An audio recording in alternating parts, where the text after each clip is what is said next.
म स्वस्थ, मेरो देश स्वस्थ।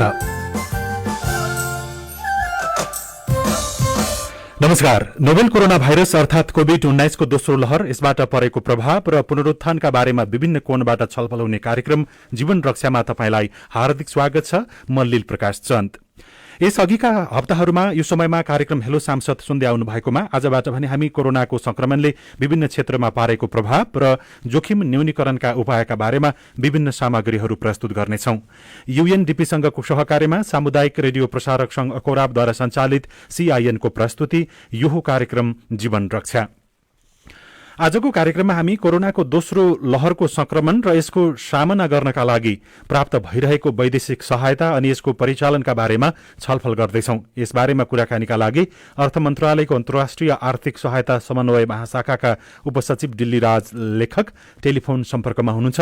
कोरोनाको दोस्रो लहरको संक्रमण र यसको सामना गर्नका लागि प्राप्त भइरहेको वैदेशिक सहायता अनि यसको परिचालनका बारेमा तपाईको कुनै जिज्ञासा भएमा 0152606061 मा अहिले नै तपाई टेलिफोन गर्न सक्नुहुन्छ। हामी तपाईका जिज्ञासा र विचारहरू सम्बन्धित क्षेत्रका प्रतिनिधि र पदाधिकारीहरूसँग सिधै राख्नेछौं। उहाँहरूबाट यसको जवाब खोज्नेछौं।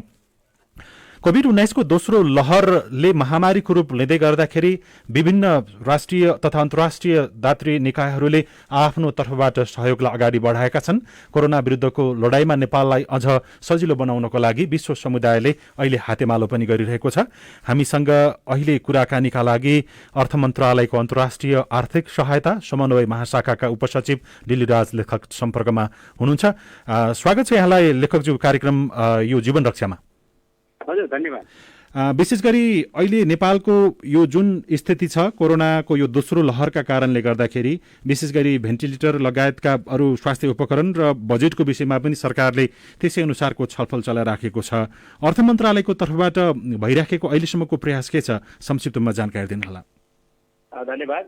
हामीले कोरोनाको यो केही मन्थ भएपछि जनजीवन क्रमशः सामान्य हुँदै गइरहेको अवस्थामा फेरि कोरोनाको दोस्रो लहरबाट हामी छिमेकी मित्र राष्ट्र लगायत नेपाल चाहिँ आक्रान्त बनेको यस अवस्थामा हाम्रो स्वास्थ्य प्रणालीमा पर्न गएको उपचार, बढ्दै गएका संक्रमितको संख्या आदिको व्यवस्थापनका कारणले हाम्रो स्वास्थ्य पूर्वाधारमा परेको चाप र त्यसलाई न्यूनीकरण गर्नको लागि नेपाल सरकारले आफ्नो आफूसँग भएका स्रोत साधनको यथेष्ट उपयोग गर्दै र विकास साझेदारहरूबाट समेत विभिन्न स्वास्थ्य उपकरणहरू जस्तै भेन्टिलेटर भन्नुभयो, अक्सिजन सिलिन्डरहरू भन्नुभयो तथा अन्य लाइफ सेभिङ इक्विपमेन्ट्सहरूको पनि सहयोग प्राप्त गरेको र साथै गत चालु आवकको बजेटमा पनि कोरोना नियन्त्रणसँग नै सरकारका प्रयासहरू केन्द्रित भएका थिए र अहिले तर्जुमा हुँदै गरेको आगामी आर्थिक वर्षको बजेटमा पनि सरकारले चाहिँ कोरोना नियन्त्रणलाई विशेष प्राथमिकता दिई जनताको जीवन रक्षा गर्ने र अर्थतन्त्रलाई पनि क्रमशः पुनरुत्थान गर्ने यी दुईटा लक्ष्यकोमा केन्द्रित भएर आगामी वर्षको बजेट चाहिँ तयारी तर्जुमामा सरकार लागेको छ। आगामी बजेटको बारेमा छलफल गर्नुभन्दा अगाडि अहिलेसम्म हामीले वैदेशिक सहायताको रूपमा हामीले कति उपकरण अथवा आर्थिक रूपमा पनि हुन सक्छ, त्यो गैर आर्थिक त्यो उपकरण अथवा विषयवस्तु त्यो जिन्सी पनि हुन सक्दछ, यति जति हामीले प्राप्त गर्यौं भन्ने केही यहाँहरूसँग त्यस्तो तथ्याङ्क छ कि छैन? हजुर, हामीसँग अब विभिन्न राष्ट्रहरू तथा निकाय विकास साझेदारहरूलाई नेपाल सरकारकै अनुरोध बमोजिम तथा केहीमा चाहिँ स्वैच्छिक रूपमा समेत विभिन्न संस्थाहरूबाट विभिन्न किसिमका उपकरणहरू आएका नेपाल सरकारले प्राप्त गरेको छ, जसको रेकर्ड चाहिँ हाम्रो स्वास्थ्य मन्त्रालय लगायत सम्बन्धित निकायहरूमा पनि गरेको छ। र विशेष गरी तपाईँले यहाँले भन्नुभयो जस्तो अब आर्थिक सहायताको कुरा गर्दाखेरि नेपाल सरकारले कोरोना विशेष गरेर कोभिडसँग रिलेटेड सहायतालाई समन्वय गर्न र यस क्षेत्रमा पर्न जाने रिसोर्स ग्यापलाई आइडेन्टिफाई गरेर सरकारले सोही बमोजिम आफ्ना क्रियाकलापहरूलाई केन्द्रित गर्न समेतको उद्देश्यका लागि एउटा कोभिड पोर्टल चाहिँ अर्थ मन्त्रालयको वेबसाइटमा हामीले सूचना गरेका छौँ, जसमा चाहिँ दात्री निकाय विकास साझेदारहरूले आफूले नेपाललाई गरेको कोभिडसँग रिलेटेड सहायताको यथार्थ विवरण अन टाइम रियल टाइममा प्राप्त हुने व्यवस्था छ। र तपाईँलाई 2020कै तथ्याङ्क दिनुपर्दाखेरि यस अवधिमा नेपाललाई विभिन्न द्विपक्षीय बहुपक्षीय साझेदारहरूबाट लगभग 2003 मिलियन अमेरिकी डलर वैदेशिक सहायताको रूपमा परिचालन भएको थियो। यसमा अनुदान तथा ऋण दुईटै रकम समावेश छ र यसमध्ये यस 2003 मिलियन मध्ये सबैभन्दा बढी स्वास्थ्य क्षेत्रमा र विशेष गरी यो कोरोनासँग सम्बन्धित आयोजना तथा क्षेत्रमा चाहिँ यो सहयोग परिचालन भएको थियो गत आर्थिक वर्षको 2020को र 21को चाहिँ हामी भर्खरै आइरहेको छौँ। त्यो सम्बन्धी डाटाहरू पनि हामीसँग आइरहेको छ र यसको नेपाललाई कोरोना विरुद्धको लडाइँमा प्राप्त हुने विभिन्न किसिमका सहयोगहरू हामीसँग व्यवस्थित रूपमा रहेको प्रणाली नै व्यवस्थित छ। उपसचिवज्यू, हामीले विशेष गरी विभिन्न मुलुकबाट अहिले स्वास्थ्य उपकरणहरूको प्राप्त कसरी भइराखेको छ र यसलाई वितरण कसरी गरिँदैछ भन्ने ढङ्गबाट एउटा छोटो सामग्री तयार पारेका छौँ। त्यो सामग्री सुनौँ, त्यसपछि फेरि हामी यहाँसँगको कुराकानीमा जोडिनेछौँ। शनिबार मात्रै स्विट्जरल्याण्डबाट 94 करोडको स्वास्थ्य सामग्री नेपाल आइपुग्यो। अमेरिकाबाट पनि शनिबारै 100 वटा भेन्टिलेटर र 1000 अक्सिजन सिलिन्डर सहितको 50 करोड भन्दा बढीको सामग्री आइपुग्यो। काठमाडौँमा अक्सिजन सहितका स्वास्थ्य सामग्री आइपुगे भन्दा प्रदेशमा लामो श्वास फेर्न थालेका छन्। ती सामग्री छिटै आउलान् र संकटमा बिरामी बचाउन सकिएला कि भन्ने आशा बढाएको सेती प्रादेशिक अस्पतालका सूचना अधिकारी दिलीप श्रेष्ठ बताउनुहुन्छ। अहिले संक्रमण दर बढिरहेको अवस्थामा अब सामानहरू जति पठाए त्यति नै उपचारमा सहजता आउँछ होला, आपूर्ति राम्रो भइदियो भने त्यो हाम्रो अपेक्षा हो। कोरोना महामारीको पहिलो चरणको लहरमा प्रदेश नम्बर 2 सबैभन्दा बढी प्रभावित बनेको प्रदेश हो भने दोस्रो चरणको लहरमा पछिल्लो 10 दिनदेखि संक्रमितको दर बढ्न थालेको छ। संक्रमित बढेसँगै स्वास्थ्य सामग्री प्रदेशमा पुग्न थालेपछि प्रदेश 2 मा पनि बिरामी व्यवस्थापनमा सहज हुने अपेक्षा सरकारी अधिकारीहरूको छ। प्रदेश 2 को स्वास्थ्य आपूर्ति व्यवस्थापन केन्द्रका प्रमुख डाक्टर प्रमोद यादव, सामग्री निरन्तर खपत हुने कुराहरू हो। दोस्रो वेभ आउँदाखेरि सामग्रीहरूको खपत चाहिँ निकै बढेको छ र केन्द्रबाट पनि यो बीचमा सामग्री त्यस्तो फ्लो आएको छैन। नेपालमा कोरोनाको दोस्रो लहर सुरु भएपछि विभिन्न अन्तर्राष्ट्रिय समुदायले oxygen cylinder, ventilator, oxygen concentrator, व्यक्तिगत सुरक्षा सामग्री लगायतको सहयोग पठाउन थालेको छ। परराष्ट्र मन्त्रालयका अनुसार अमेरिका, स्विट्जरल्याण्ड, चीन, अस्ट्रेलिया लगायतका मुलुकबाट झण्डै 2 अर्ब भन्दा बढीको स्वास्थ्य उपकरण सहितका सामग्री नेपाल आएको छ। मन्त्रालयका सहप्रवक्ता सुरेश अधिकारी, नेपालसम्म ल्याउनको लागि सम्बन्धित निकायहरूसँग कोर्डिनेट गर्ने कामहरू पनि हामीले गरिरहेका छौँ। परराष्ट्र मन्त्रालयका प्रतिनिधि, स्वास्थ्य मन्त्रालय सबैको सम्बन्धमै हुने हो। राजधानीमा आइरहेका ती सामग्रीले सहज हुने गाउँ-गाउँले अपेक्षा गरेको छ। कतै सांसद, मन्त्री पहुँचवालाको क्षेत्रमा मात्रै त्यो सामग्री पुग्ला कि भन्ने गाउँको चिन्ता छ। संघीय सरकार भने त्यसो नहुने दावी गर्छ। स्वास्थ्य सेवा विभाग अन्तर्गतको आपूर्ति व्यवस्थापन शाखाका प्रमुख उपेन्द्र ढुङ्गाना, कुनै ठाउँमा अस्पतालमा अथवा कुनै सेवा दिने संस्थाहरू उहाँहरूकोमा कुनै सामग्री आवश्यक हो यो हो भने चाहिँ उहाँहरूले पनि डाइरेक्ट कन्ट्याक्ट पनि गर्नुहुन्छ। हामी त्यो अनुसार सप्लाई गर्छौँ। एउटा अर्को प्रदेश स्वास्थ्य आपूर्ति व्यवस्थापन केन्द्र भन्छ, त्यो मार्फतबाट पनि जिल्ला अनि स्थानीय तहमा यहाँबाट डिस्ट्रिब्युसन प्लान बनाएर उचित वितरण कसरी हुन्छ, कुन प्रदेशमा कति केस छ त्यहाँको लोडको आधारमा यहाँबाट डिस्ट्रिब्युट गर्छौँ। पछिल्लो समय मुलुकमा संक्रमण दर औसतमा 8000 पुगेको छ। देशभर संक्रमित थपिने दर बढेसँगै संस्थागत आइसोलेसनमा भर्ना हुनेको संख्या बढ्दै गर्दा सरकारले पारदर्शी रूपमा सामग्री वितरण गर्नुपर्ने विज्ञहरूको सुझाव छ। त्यसले अस्पतालहरूलाई राहत हुने र बिरामी बचाउन सहयोग पुग्ने उनीहरूको तर्क छ। स्नेहा कर्ण, CIN, काठमाडौँ। उपसचिवजी, फेरि स्वागत छ कार्यक्रम जीवन रक्षामा यहाँलाई। विशेष गरी यो त सहयोग सामग्रीहरू प्राप्त भएको कुरा भयो। जस्तो अब अहिले नागरिकमा चाहिँ सरकारले यो उपकरण ल्याउँछ तर यसको वितरण सही तरिकाले हुन्छ कि हुन्न भनेर विभिन्न प्रश्नहरू पनि छन्। यसबारेमा यहाँ के भन्न चाहनुहुन्छ? अब यहाँले भने जस्तै अब विभिन्न दात्री राष्ट्र निकायहरूबाट तपाईँले नाम लिएका स्विजरल्यान्ड, अमेरिका, चीन, भारत लगायत विभिन्न देशहरूबाट नेपाल सरकारकै पहलमा, नेपाल सरकारको अनुरोधमा यस विश्वव्यापी महामारीसँग लड्नका लागि विभिन्न उपकरणहरूको, स्वास्थ्य सामग्रीहरूको अनुरोध भएर केही प्राप्त भइसकेका छन् र केही प्राप्त हुने क्रममा रहेका छन्। र यो समस्या कस्तो भनेपछि अब हामीले विश्वव्यापी रूपमा सोचौँ यो एउटा विश्वव्यापी समस्या हो र नेपालकै सन्दर्भमा सोच्दाखेरि राष्ट्रिय समस्या नै भएको हुनाले कुनै एउटा क्षेत्र एउटा अस्पताल अथवा कुनै एउटा स्वास्थ्य चौकीमा मात्र यो वितरण गरेर यो समस्याको समाधान नहुने भएको हुनाले नेपाल सरकारले संक्रमण दर र आवश्यकताका आधारमा यी उपकरणहरू तथा सामग्रीहरू वितरणको व्यवस्था मिलाएको छ र यस सन्दर्भमा चाहिँ यहाँहरूले धेरै सशङ्कित हुनुपर्ने अवस्था पनि छैन। अर्थ मन्त्रालयले खास गरी यो विभिन्न क्षेत्रबाट ल्याउनको लागि अथवा त्यो माग्नको लागि समन्वय मात्रै गर्ने हो कि अथवा त्यो विमानस्थलमा आइसकेपछि यसको व्यवस्थापनको पाटोमा पनि संलग्नता राखेको छ अहिले?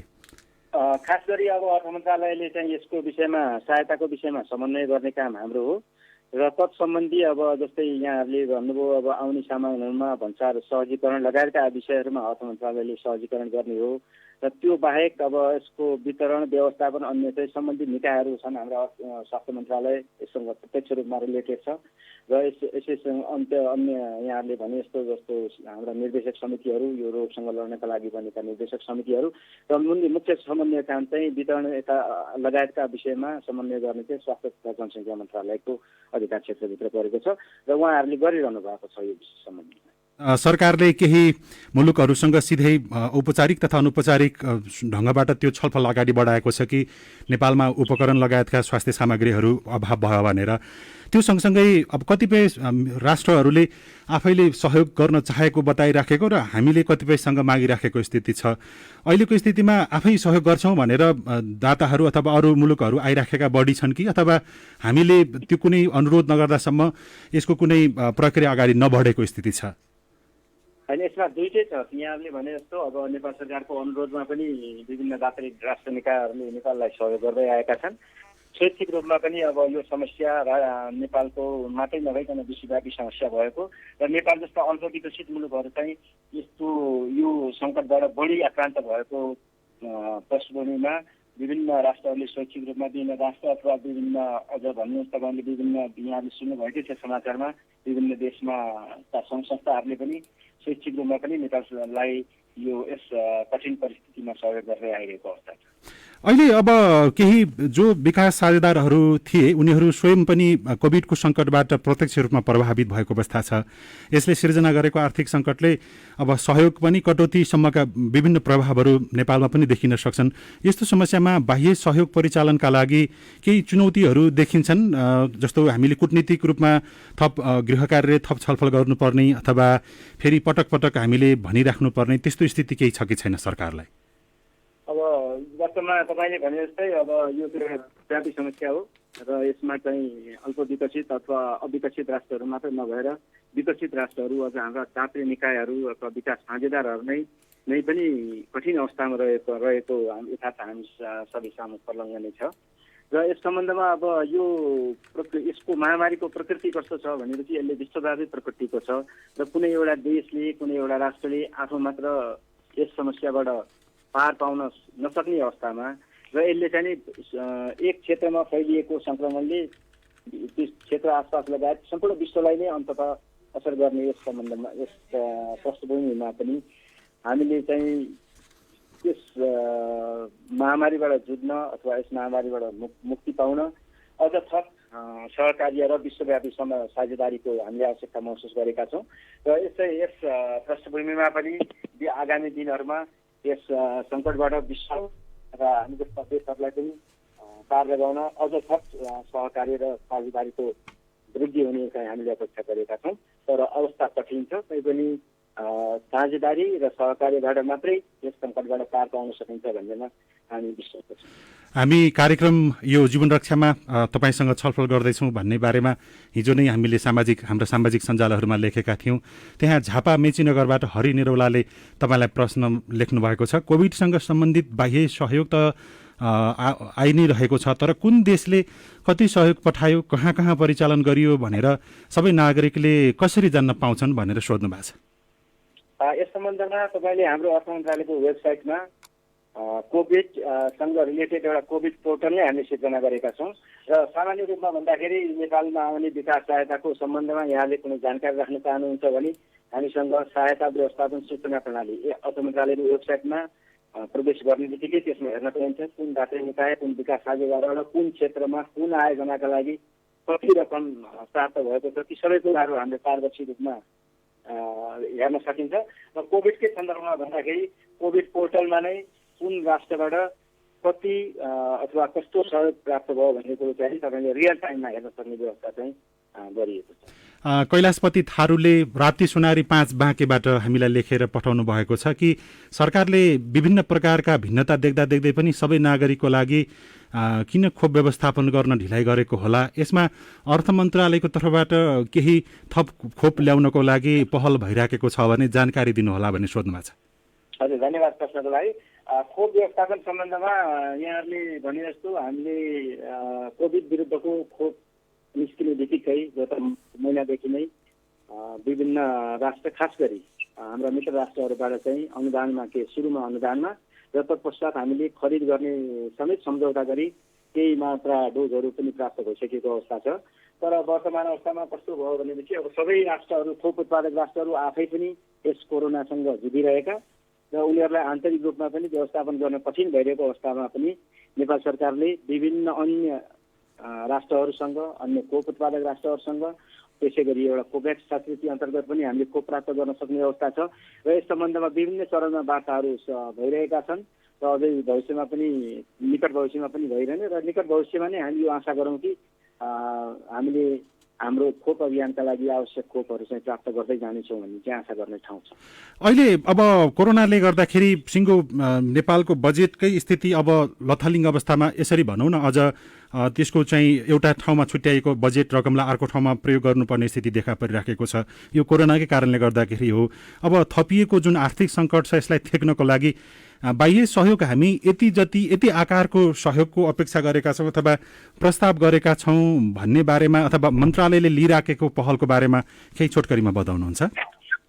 हामीले मुख्यतः अहिलेको मुख्य समस्या भनेको चाहिँ कोरोना नियन्त्रणबाट जनताको जीवन रक्षा र यसको लागि चाहिँ खोप आदिको व्यवस्थापनद्वारा पहिलो हाम्रो मुख्य समस्या तथा यसको निराकरणको लागि गर्ने उपाय नै यो नै हो। र दोस्रोमा चाहिँ अब यस महामारीबाट हाम्रो अर्थतन्त्रलाई पुनः चलायमान बनाई र आर्थिक पुनर्स्थापनका दिशामा चाहिँ गर्ने भन्ने यी दुईटा मूल उद्देश्य अहिलेका हुन्। र यसको लागि चाहिँ स्रोत व्यवस्थापनको लागि नेपाल सरकारले अब विभिन्न दात्री निकाय संस्थाहरूसँग पनि पहल गरिरहेको छ र आन्तरिक स्रोत पनि प्रचालन गरी हामी चाहिँ यसलाई चाहिँ आगामी आर्थिक वर्षको बजेटमा व्यवस्थापन गर्ने सोचमा नेपाल सरकार हो। बुटवलबाट सीताराम भण्डारीले सोध्नु भएको छ, कोभिडले हामी साना व्यवसाय गर्नेहरूलाई ठूलो सङ्कट ल्याइदियो, विदेशी सहायता सामग्री अथवा त्यो सहायता हामी जस्ता व्यवसाय गर्नेहरूले पनि पाउने व्यवस्था हुन्छ कि अथवा त्यो कतातिर जान्छ भन्नुभएको छ? अब यहाँले प्रश्न उठाएकोमा चाहिँ वास्तवमा अहिले सानादेखि लिएर ठुला सबै व्यवसायी, सबै जनता, सबै नागरिक चाहिँ यो महामारीबाट हामी पीडित छौँ, ग्रस्त छौँ। र यहाँले भने जस्तो सहायता चाहिँ मुख्यतः अहिले प्राप्त हुने सहायता मूलतः स्वास्थ्यसँग सम्बन्धित हो र साथै आर्थिक विकास निर्माणका यावत हाम्रा क्रियाकलापहरूको लागि पनि भएकोले अब ठ्याक्कै पुरानो टार्गेट ग्रुपको लागि भन्दा पनि हामीले चाहिँ अहिले पहिलो उद्देश्य चाहिँ कोरोनाबाट सम्पूर्ण नागरिकलाई बचाउने, जीवन बचाउने र दोस्रो चाहिँ अर्थतन्त्रलाई पुनरुत्थान गर्ने, यी दुईटा उद्देश्यमा चाहिँ केन्द्रित भएको छ। यसको फल चाहिँ यहाँहरू सबैसम्म निकटमा चाहिँ पुग्ने नै छ। अब विदेशबाट प्राप्त यो जुन सहायता छ त्यो सहायता विशेष गरी आर्थिक क्षेत्रको पुनरुत्थानका लागि भनेर अथवा उपचारका लागि भनेर यो विभिन्न त्यो शीर्षकमा प्राप्त हुन्छ त्यो सहयोग अथवा त्यो टोटल जम्मामा आउँछ, जम्मा त्यसभित्रबाट फेरि सरकारले आफूले अनुकूल हुने गरी खर्च गर्न पाउने व्यवस्था के छ यसमा? त्यसमा चाहिँ के छ भन्दाखेरि अब कोरोनासँग रिलेटेड चाहिँ हामीले कोभिडसँगै रिलेटेड सहायता नै भइहाल्यो। त्यसमा चाहिँ कोभिडले भयो। अन्यमा चाहिँ हाम्रा अब आयोजनागत अथवा कार्यक्रमगत नेपाल सरकारको अनुरोधमा विभिन्न विकाससँग हुने सम्झौताका आधारमा सम्बन्धित क्षेत्रमा नै, सम्बन्धित क्षेत्र भन्नाले विकास निर्माणका क्षेत्र, आर्थिक पुनरुत्थानका क्षेत्रहरू, यी क्षेत्रहरूमा चाहिँ हामीले प्रचालन गर्न लागेका छौँ। यो सँगसँगै हामीले जम्मा अहिले यसको सहायताको लागि पहल गरेको अथवा प्राप्त भएको भनेको यतिवटा देशबाट भन्ने छ कि अथवा यो सबै प्रक्रियामा भएको कारणले गर्दाखेरि सबै खुलिसकेको छैन? अब यसमा तपाईँको यस्तो छ, अब हाम्रा विभिन्न विकास साझेदारहरू छन्, लगभग 30-31वटा चाहिँ अहिले हाम्रो सक्रिय विकास साझेदारहरू नै छन्। उहाँहरूबाट हामीले प्राप्त गर्ने र यसमा चाहिँ विभिन्न सम्झौता भइसकेका, विभिन्न सम्झौता हुने क्रममा रहेका छन् र यसको विस्तृत चाहिँ यहाँले चाहिँ अर्थ मन्त्रालयकै वेबसाइटमा हामी सार्वजनिक गरेका छौँ।